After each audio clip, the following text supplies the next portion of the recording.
So the next thing I want to do is ask what happens here.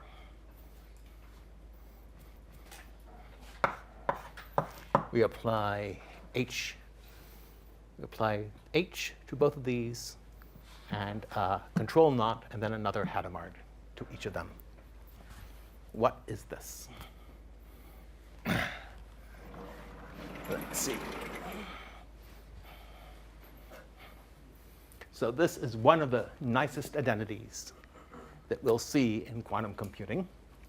And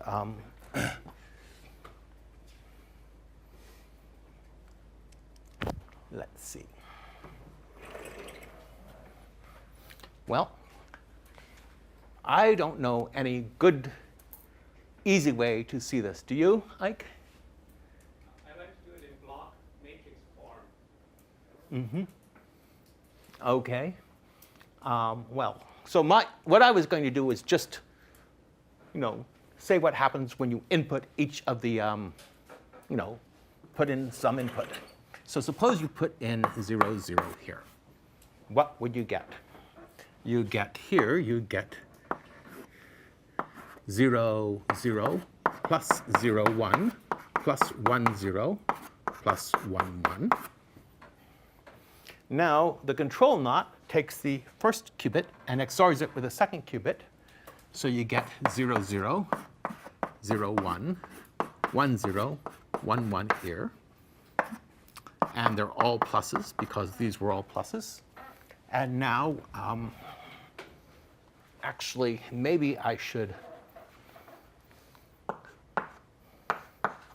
1, 0 goes to 1, 1, and 1, 1 goes to 1, 0. But this is the same as this. So when you apply 2 more h's there, it goes to 0, 0. So that means you take an input of 0, 0 to an output of 0, 0, and that's a 1 there. OK, and now I'm going to be very annoying for those who take notes and use blackboard arithmetic. So what would happen if we put in 0, 1? Well, what would happen is that this would change to a minus, and this would change to a minus. And of course, this would change to a minus. This would change to a minus. And now, if you look at this, this is 0, 0 minus 1, 0, or 0, 0 minus 1, 0, and minus 0, 1, and 1, 1. Minus 0, 1, minus 1, 0, plus 1, 1, which is just 0 minus 1, 0 minus 1, and this state is when you take the Hadamard, this turns into a 1, this turns into a 1, and you get 1, 1. So 0, 1 goes to 1, 1.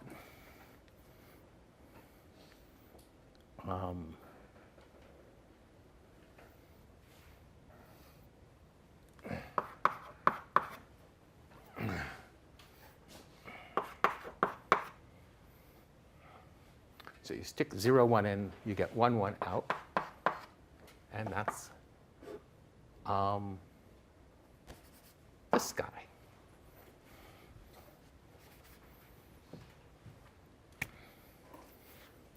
Okay, now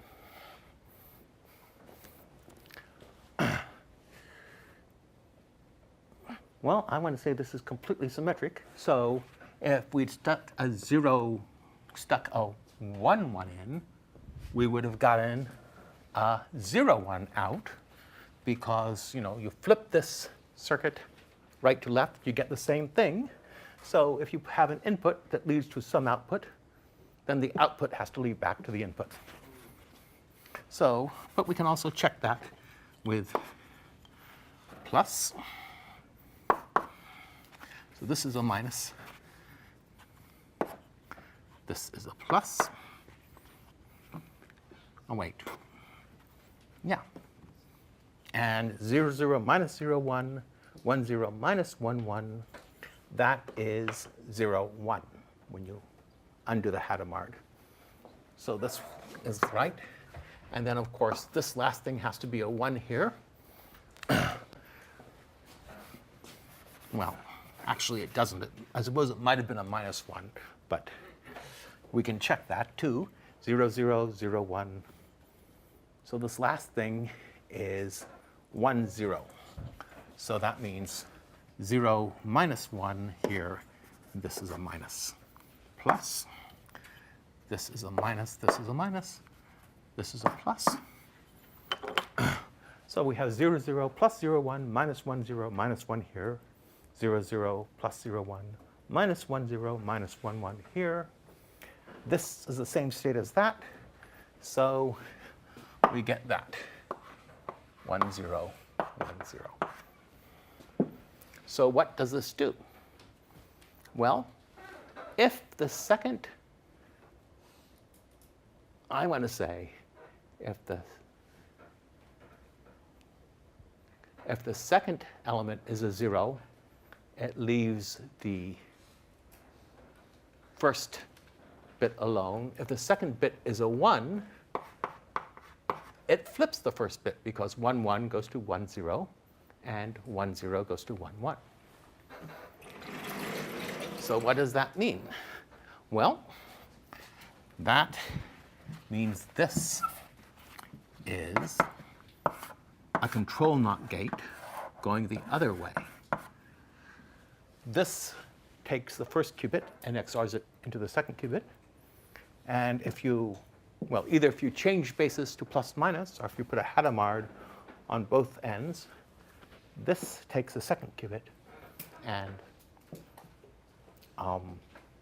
XORs it into the first qubit.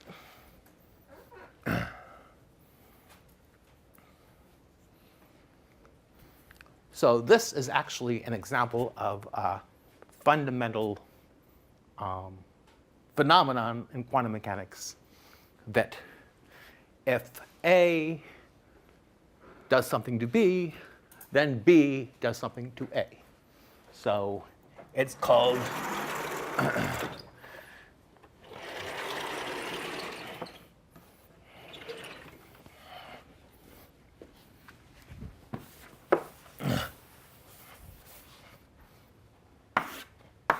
it's called back reaction.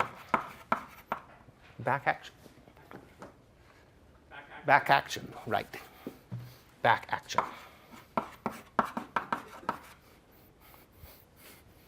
So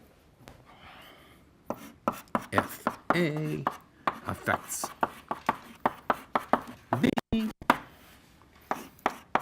then B must affect A.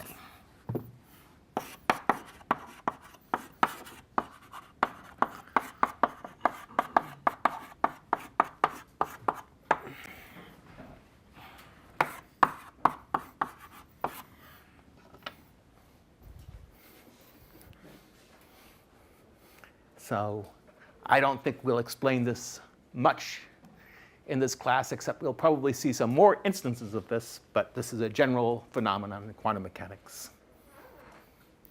Okay, are there any questions?